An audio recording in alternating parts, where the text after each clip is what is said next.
하나님의 은혜로 다시금 금요 기도 사경에 하나님 앞에 서게 되었습니다.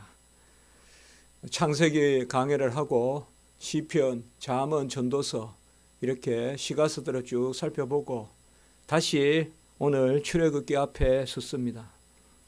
출애굽기는 40장으로 기록되어 있습니다. 이 출애굽기가 40장이라는 것을 특별히 제가 이렇게 생각하게 되는 것은 출애굽이라면 우리가 40년 강야 생활을 가장 먼저 떠올리게 되고 이 40년 강야 생활과 출애굽 40장이 큰 이게 학문적인 그런 깊이 있는 연관성은 없다 하더라도 성경을 볼 때마다 그런 생각을 한번 하게 됩니다. 그리고 무엇보다 이 40년이라는 이 40이라는 숫자가 또 모세와 관련해서도 중요한 그런 숫자입니다.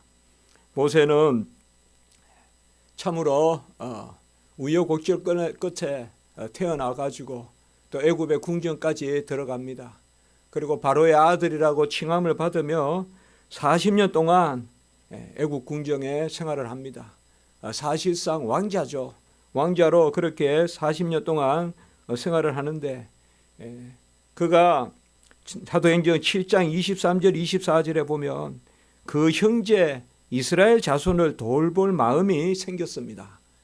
그러니까 우리가 알다시피 모세는 궁정에 들어갔지만은 그 유모라고 속인 사람이 어머니지 않습니까? 그래서 잘 교육을 받습니다. 너는 누구냐? 너는 지금 애굽 땅에 바로의 왕자라 칭함을 받고 바로의 공주의 아들이라 칭함을 받지만 너는 이스라엘인이다. 그것을 계속 이 모세가 지니고 살았던 것이죠. 그래서 그 형제 이스라엘 자손을 돌볼 마음이 생기고 그래서 이스라엘 자손들이 어떻게 사는가 이렇게 한번 살펴보게 되었는데 그들이 매우 원통한 일을 당하고 있는 모습을 보았습니다. 그때 이 애굽 사람을 쳐 죽였습니다. 그때가 40세다라고 이렇게 나와 있습니다. 이것은 스데반이 돌로 맞으면서 순교할 때 쭉 이스라엘 역사에 대해서 설교를 했는데 그때 나오는 그 이야기입니다. 그래서 40세의 모세는 이제 그 애굽인을 죽임으로 말미암아 정체가 탄로나 버렸습니다. 저 모세는 애굽에 살지만 애굽 사람이 아니다. 저는 이스라엘 사람이다. 그런 정체가 탄로나고 또 살인자라는 그런 이름을 갖게 되었기 때문에 미디안으로 도망쳐서 40년 동안 목부 생활을 하고 그래서 40년을 이제 양을 치는 그러한 생활을 합니다. 미디안 강야에서 주로 계속 떠내기로 그렇게 살아가는 천막을 하는 유목민들의 그러한 삶을 살아가다가 80세가 되었을 때 이제 떨기나무 불꽃에서 호렙산에서 여호와를 만나는 그러한 우리가 말씀을 출애굽기 3장에서 볼 수가 있습니다.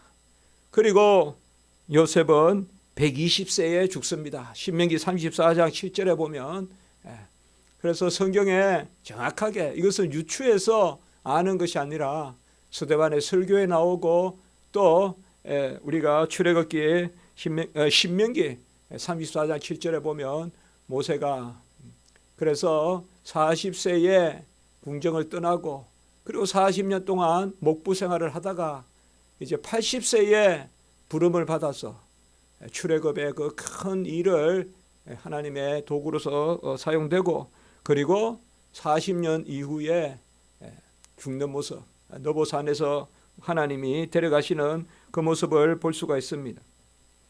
사도행전 7장 38절에 보면 스데반의 설교 중에 꽤 길게 이 출애굽에 대해서 이야기하고 있는데요. 우리가 한 단어가 눈에 띕니다.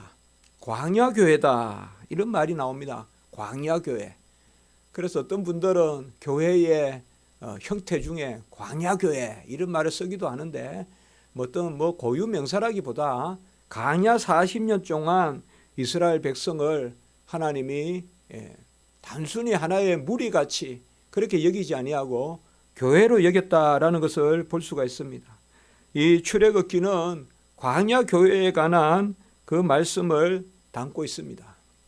어떻게 보면 하나님이 이스라엘 백성을 조성하시고 그 200만 명을 이제 교회로 삼으시고 그들에게 처소를 주시는 그 과정이 출애굽기, 레위기, 민수기, 신명기로 계속 연결이 되어서 이제 여호수아에서 마침내 가나안 땅에 가서 그 교회가 장소적으로 정착하는, 하나님은 본래 그 땅을 정하셨거든요. 하나님이 아브라함에게 지시한 땅이 바로 그 가나안 땅, 아브라함이 이삭을 바친 땅, 그 땅에 다시 들어가서 정착하는 그 과정의 말씀을 출애굽기는 담고 있는 모습을 볼 수가 있습니다. 창세기 마지막 부분에 보면 요셉을 필두로 애굽에 내려간 70인의 그 야곱의 가정이 고센 땅에 정착하고, 그리고 요셉이 110세에 죽는 것, 그게 창세기 마지막이죠.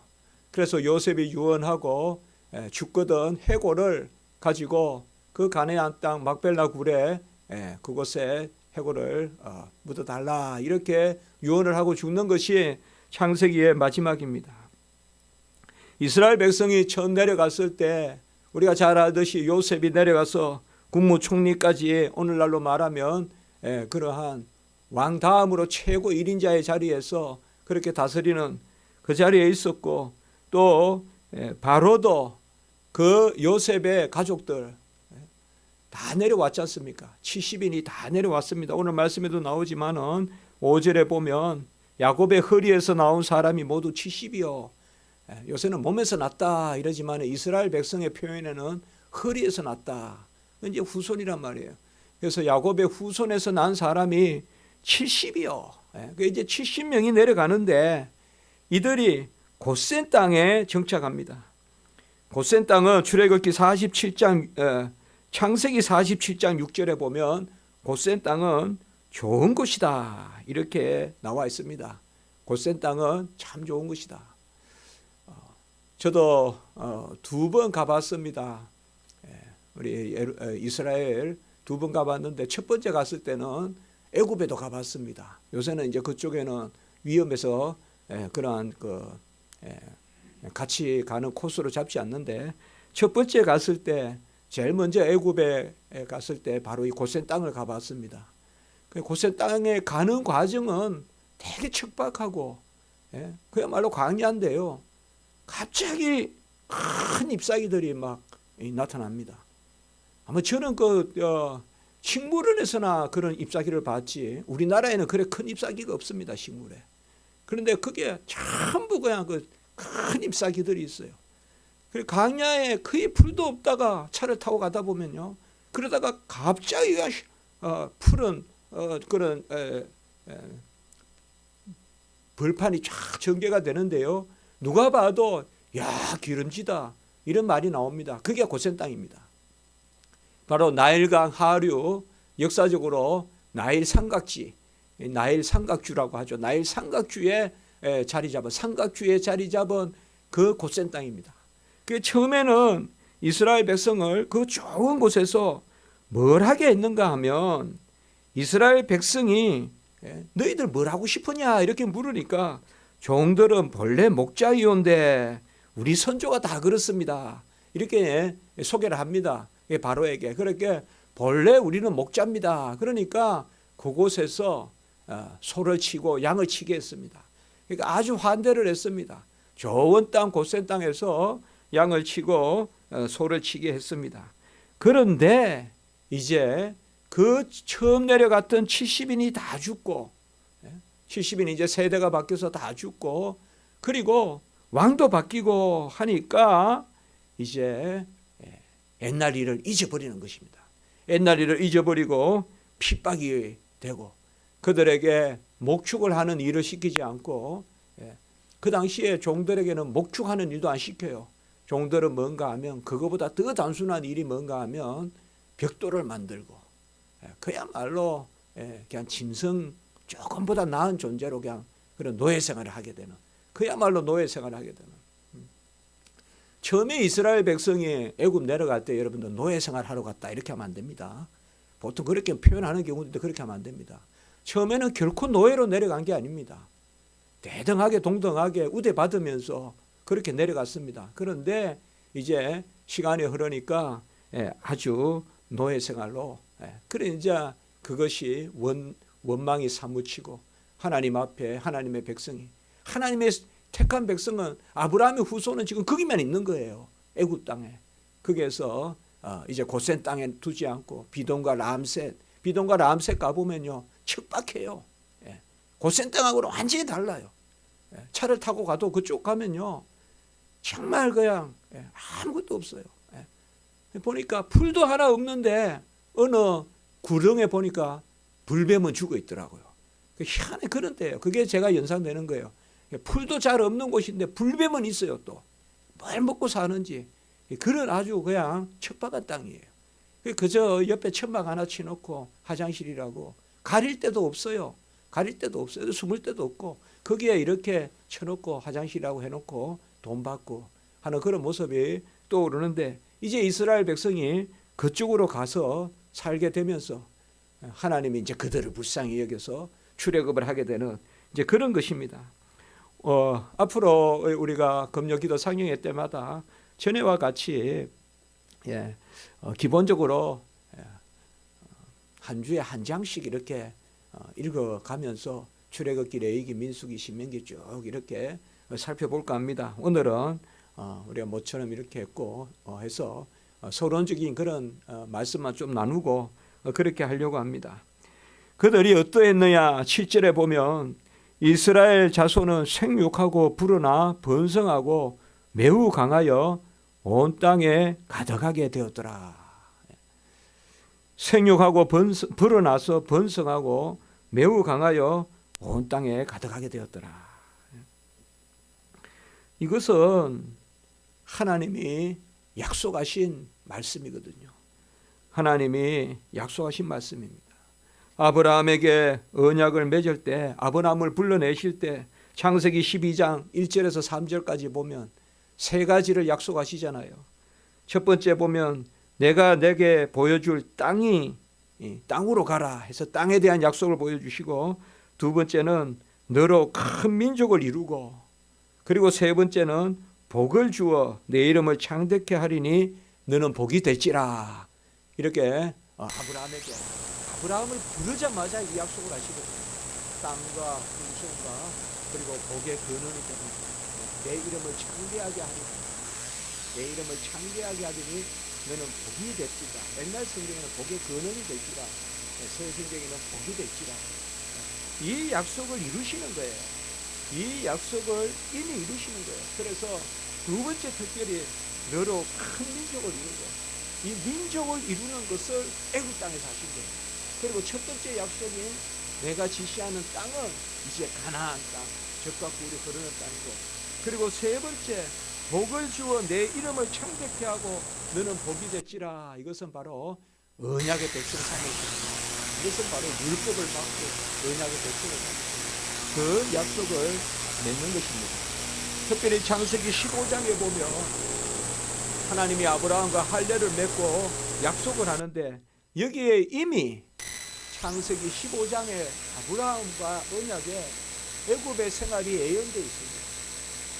창세기 15장 13절에서 14절의 말씀에 보면 내 자손이 이방에서 객이 되어 그들을 섬기겠고 이스라엘 백성이 애굽에 내려가서 종살이할 것을 미리 예언하십니다.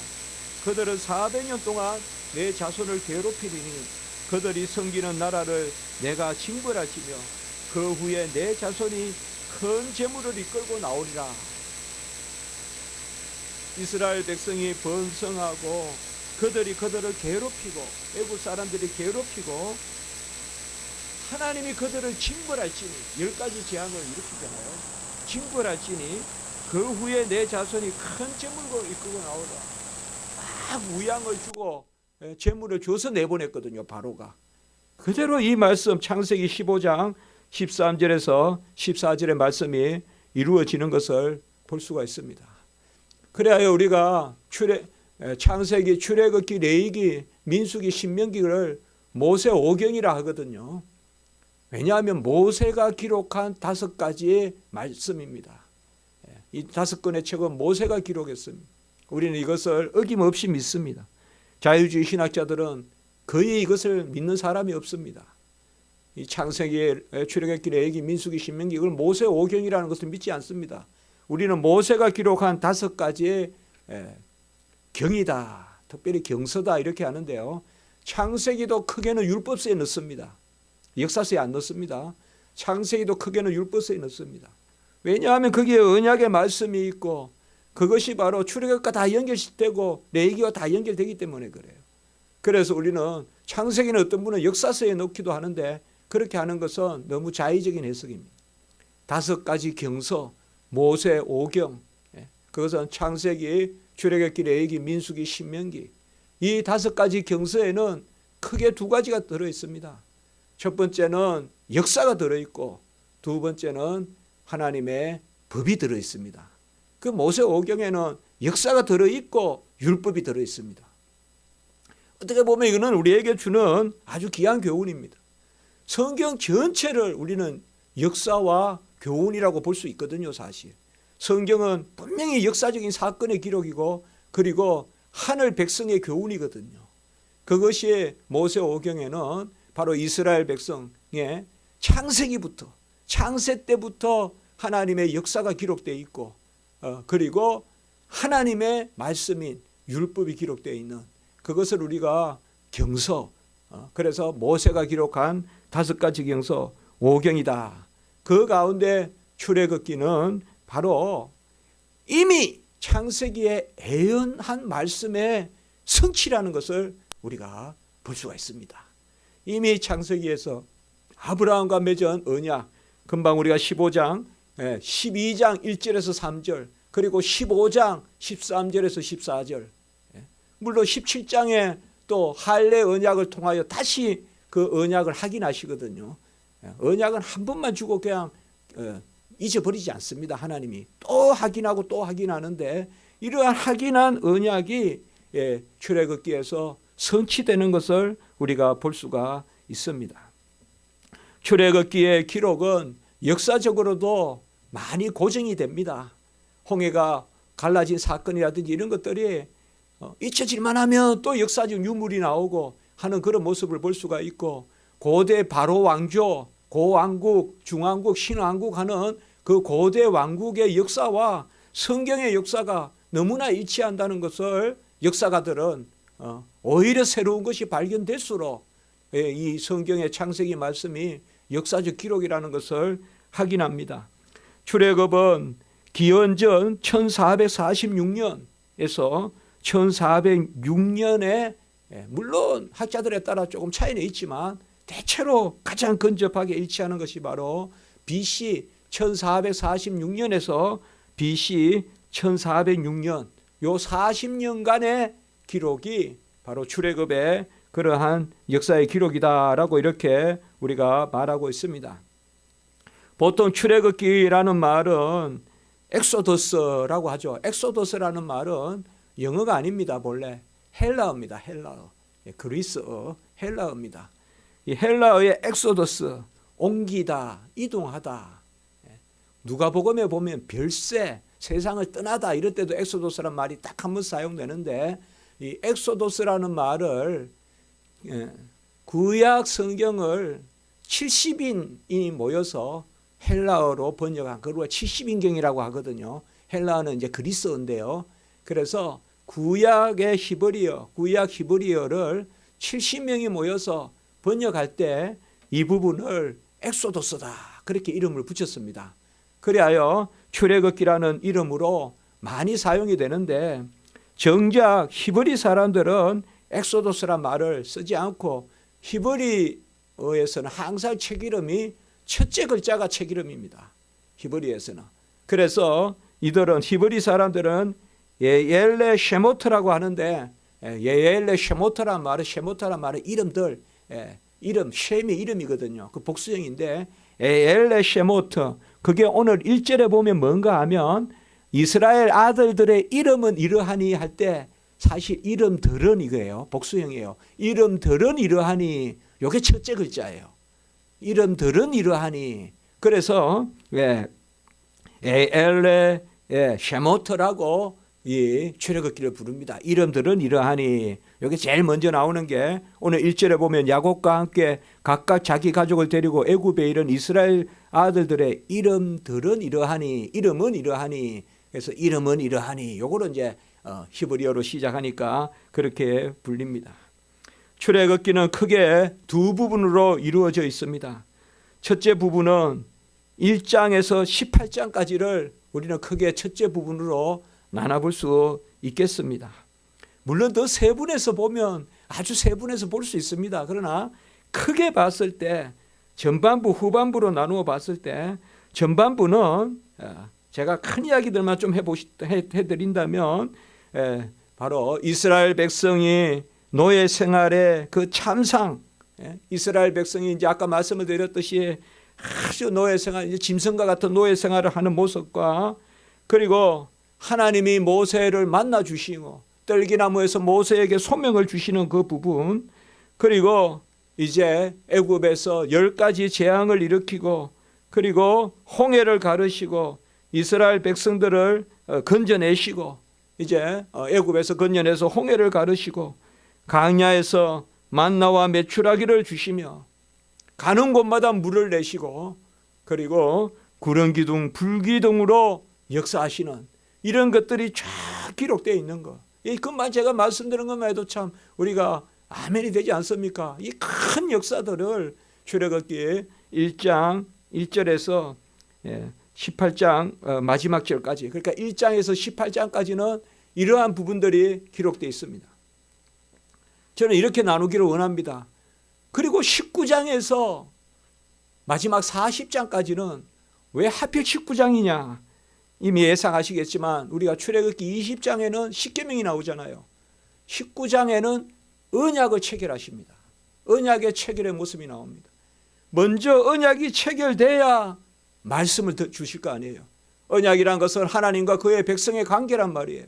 언약을 19장에서 체결하시고 그리고 20장에 십계명을 주시고 그 십계명에 대한 또 말씀들 조금 말씀, 그리고 후반부에는 성막을 짓는, 크게 두 가지 사건이 뭔가 하면 19장에서 40장까지는 크게 두 가지 사건은 율법을 수여하시고 성막을 짓는, 성막도 하나님이 지시하셔서 짓죠.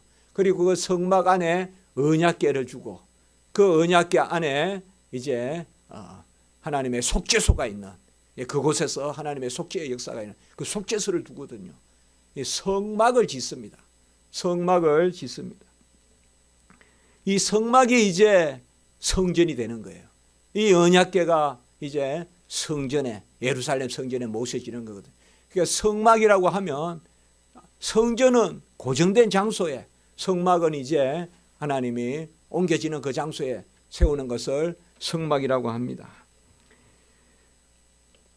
그리고 출애굽기 마지막 40장 38절에 보면 낮에는 여호와의 구름이 성막 위에 있고 밤에는 불이 그 구름 가운데에 있음을 이스라엘 온 족속이 그 모든 행진하는 길에서 그들의 눈으로 보았더라. 이게 출애굽기 마지막 말씀입니다. 그래서 성막에 구름이 항상 여호와의 구름이 낮에는 있고 밤에는 불이 있고, 그러니까 구름 기둥 불 기둥으로 그 성막을, 이 성막이 곧 뭐냐 하면 여호와가 임재하는 그 성막 안에 언약궤가 있고, 이번에도 작년에 가서 이 성막을 보았습니다. 성막을 보고 그 더운데 또 성막 안에 들어가 보고 그랬던 기억이 납니다. 이 성막을 해서 그 임재를 그들이 눈으로 보았도다, 이렇게 이야기하고 있습니다. 출애굽기의 핵심은 어디에 있느냐? 한번 우리가 찾아 읽어볼까요? 19장 5절이 저는 출애굽기의 아주 중요한 핵심이다, 그렇게 생각합니다. 19장 5절의 말씀, 5절과 6절 말씀입니다. 19장 5절과 6절의 말씀 같이 한번 읽어보겠습니다. 시작. 세계가 다 내게 속하였나니 너희가 내 말을 잘 듣고 내 언약을 지키면 너희는 모든 민족 중에서 내 소유가 되겠고 너희가 내게 대하여 제사장 나라가 되며 거룩한 백성이 되리라. 너는 이 말을 이스라엘 자손에게 전할지니라. 내 소유가 되고 내 백성이 된다. 이게 신약으로 말하면 자녀됨입니다. 이게 우리가 신학적으로 말하면 영생입니다. 언약을 체결해서 백성 삼으시는 것, 소유 삼으시는 것. 구약시대 때는 백성이란 말을 했어요. 신약시대 때는 이게 자녀입니다. 자녀. 그리고 자녀됨이 곧 영생입니다. 영생은 그저 죽지 않는 물리적인 삶의 길이를 의미하는 것이 아니라 하나님의 자녀로서 영원히 사는 것입니다. 하나님의 자녀로서 영원히 하나님의 품속에 사는 것이 영생입니다. 언약을 체결하신 목적은 영생을 주시기 위한 것입니다. 그 영생을 주시는 언약의 체결이 바로 5절과 6절에 잘 나와 있는 것입니다. 여기에 보면 내 말을 듣고 내 언약을 지키며, 내 말을 듣고 내 언약을 지키려면 말씀을 주시는 것입니다. 그래서 먼저 하나님이 언약을 체결하고 언약에 필요한 말씀을 듣고 순종하는 것이 언약의 조건이거든요. 이 말씀을 듣고 순종해야 우리가 영생의 자녀가 되거든요. 이거는 변함없는 하나님의 진리거든요. 그런데 인간은 그 말씀을 순종할 수 없기 때문에, 아무도 그 말씀을 순종할 수 없기 때문에 우리 주 예수 그리스도께서 오셔서 말씀을 다 순종하셔서 그 의를 우리 거 삼아 주심으로 우리가 그 의로 자녀가 되는, 곧 영생을 얻는, 이것이 구속사거든요. 이게 대속의 역사거든요. 그것을 여기 출애굽기에서 이렇게 언약을 체결하고 있는 것을 볼 수가 있습니다.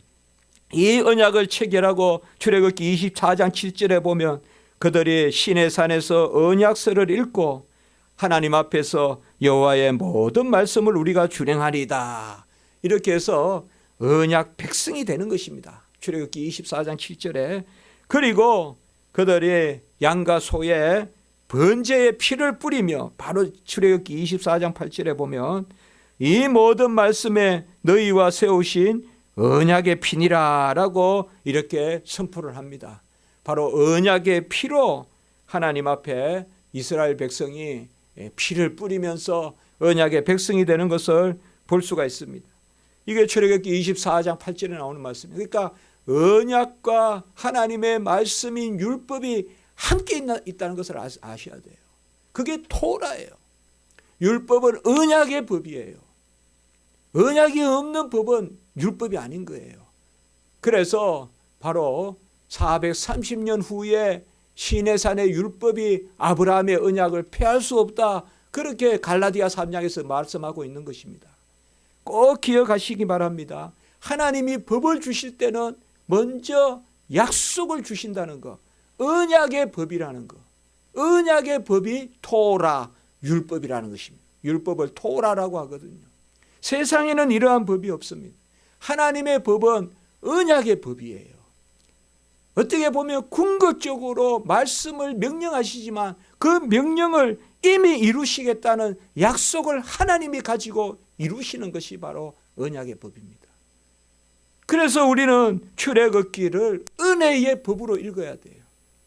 이것을 가장 강조했던 분이 바로 칼빈이에요. 이것이 우리 개혁신학이에요. 이게 우리 개혁신학이에요. 그래서 예수 그리스도가 모든 율법을 다 이루시는, 우리가 출애굽기에는 이러한 깊은 그러한 은혜가 있는 것입니다. 그래서 제가 한국에 와서 그리스도와 율법에 관한 글들을 많이 쓰는 가운데서 출애굽기에 대한 글도 하나 썼습니다. 출애굽기에 대한 글도 하나 써서 예수 그리스도와 율법의 관계를 출애굽기에는 어떻게 나타나 있는가, 그런 글을 쓴 적도 있습니다. 꼭 기억하셔야 됩니다. 우리에게 시시각각 하나님이 명령하시고 하나님의 길을 알려주시고 지시하시고 하실 때 우리는 먼저 그 말씀 전에 언약이 있다는 것, 너는 내 것이다, 너는 내 백성이다, 너는 내 자녀다, 영생의 자녀라는 것을 먼저 알려주신다. 하나님의 법은 언약의 법이라는 것, 언약의 법이라는 것. 라틴어로 렉스 푸에데리스, 러브 커버넌트, 언약의 법이다. 그것이 바로 토라라는 것입니다. 하나님의 법은 우리 안에서 항상 명령과 함께 약속이 있다. 진리와 함께 은혜가 있다. 누구 안에서? 예수 그리스도의 영광을 보니 은혜와 진리가 충만하더라. 진리가 있으면 은혜가 있고 은혜가 있으면 진리가 있고, 그것이 출애굽기입니다. 우리가 출애굽기에서 이걸 읽어내야 돼요. 출애굽기에서 그리스도를 바라볼 수 있어야 됩니다. 출애굽기에서 그리스도를 바라보는. 그 출애굽기의 핵심 주제는 어떤 분은 기독론이다. 출애굽기의 기독론이다. 출애굽기의 주제가 예수 그리스도라고 그렇게 말하는 것입니다. 이렇게 하나님이 율법을 부여하시고 언약을 체결했는데도 그 율법을 받으러 모세가 올라갔을 때 이스라엘 백성들은 금송아지를 만들고 우상을 섬겼죠. 그래 모세가 그 돌판을 깨뜨릴 때 사실상 하나님의 진노가 하늘을 쳤을 텐데, 그러나 다시 하나님이 돌이켜서 다시 언약을 세워주시고, 출애굽기 34장 10절에 보면, 그래서 우리가 출애굽기 읽을 때 보면 첫 번째 언약을 체결하셨는데 시내산에서 이스라엘 백성이 막 금송아지 섬기고 이러니까 하나님이 그때 내치지 아니하세요. 이미 하나님이 그때 또 다시 언약을 체결해 주세요. 34장 10절에 내가 언약을 세우나니 다 여호와의 행하심을 보리니, 이렇게 이야기해요. 하나님이 언약을 다시 세우시고 여호와의 행하심을 보여주십니다. 그리고 후반부에 보면 두 가지, 가장 우리가 새길 것은 안식일을 잘 지키라 그렇게 말씀하시고, 안식일의 규례를 자세히 알려주세요. 출애굽기 후반부에. 그리고 성막을 짓게 하세요. 성막을 짓게 하세요. 제가 출애굽기를 지금 그리듯이 한번 표현해 보고 있습니다. 그래서 18장까지는 이스라엘 백성을 끄집어내서 시내산 앞에까지 세우는 게 18장이고, 19장에는 시내산에서 언약을 체결하고, 20장에서는 십계명을 주시고, 그리고 하나님의 말씀에 세세한 것을 하나님이 알려주시고 판에 새겨주시는데, 그 판을 받으러 올라갈 때 이스라엘 백성이 금송아지를 섬긴다 이 말이에요. 그것을 못 기다리고 그때도 40일이에요. 40이라는 숫자가 출애굽기에서 특별히 우리에게 많은 관련성이 있는데, 그때도 40일. 우리가 신약에 오면 예수님의 그 지주 40일, 그걸 알 수가 있잖아요. 그리고 예수님이 이 땅에 오셔서 부활하시기 전에 40일 동안, 이 40이라는 숫자가 사실 출애굽기하고 예수님의 성향이 연결돼요. 40이라는. 그런데 이스라엘 백성이 퇴역하는데 하나님은 한 번 정하신 백성을 포기하지 않아요. 그때 모세가 기도, 그런 일들이 있었습니다. 나를 취해가라 하면서 기도하니까 하나님이 다시 그 이스라엘 백성에게 언약을 다시금 맺어주시고, 그리고 이제는 더 붙들어 매서 안식일 지정해주시고, 그리고 성막을 맺혀주시고, 저렇게 지어가서 성막을 짓고 언약궤를 가는 시연의 자소, 속죄의 자소, 그곳에서 구원의 역사가 일어나는 그 일이 출애굽기입니다. 출애굽기를 우리가 하나로 때리면 그려놓고 되는거든. 출애굽기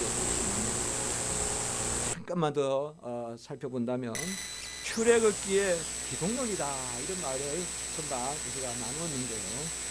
출애굽은 예수님을 바라보고 읽어야 됩니다. 출애굽기는 예수님을 바라보는 그 말씀이에요. 우리가 유월절 어린 양의 피, 고린도전서 5장 7절에 보면 우리의 유월절 양 그리스도, 바로 유월절 양의 피, 윤설주와 인방의 그 피를 발라야 초태생과 장자들이 죽음을 면하는 제 10번째 제야. 그때 바로 하나님이 유월절을 제정하시죠. 그리고 무교병을 먹어라, 발효되지 않은 것을 먹어라, 그렇게 유월절을 제정하시고, 그 유월절 제정이 애굽에서 건져 나올 때 그 유월절 어린 양이 바로 예수 그리스도가 아닙니까? 생명이 피에 있고 피 흘림이 없이는 제사함이 없다. 레위기 17장 11절, 히브리서 9장 22절. 바로 생명이 피에 있고, 레위기 17장 11절, 피 흘림이 없이는 제사함이 없다. 히브리서 9장 12절. 그 대속의 생명 유월절 양, 그것이 바로 출애굽기 나오지 않습니까? 그리고 두 번째 만나와 메추라기, 영원한 양식, 그리고 가는 곳마다 나는 샘물, 가라지 않는 생수, 이 하늘로부터 내려오는 양식, 하늘의 떡, 누굽니까? 예수님이지 않습니까? 나는 하늘로부터 내리는 떡이니, 바로 신령한 음료니, 하늘로부터 내리는 영원한 양식. 요한복음 6장 53절에 보면 인자의 살을 먹지 아니하고 인자의 피를 마시지 아니하면 너희 속에 생명이 없다. 그리고 요한복음 6장 55절에는 내 살은 참된 양식이요 내 피는 참된 음료다, 이렇게 이야기했잖아요.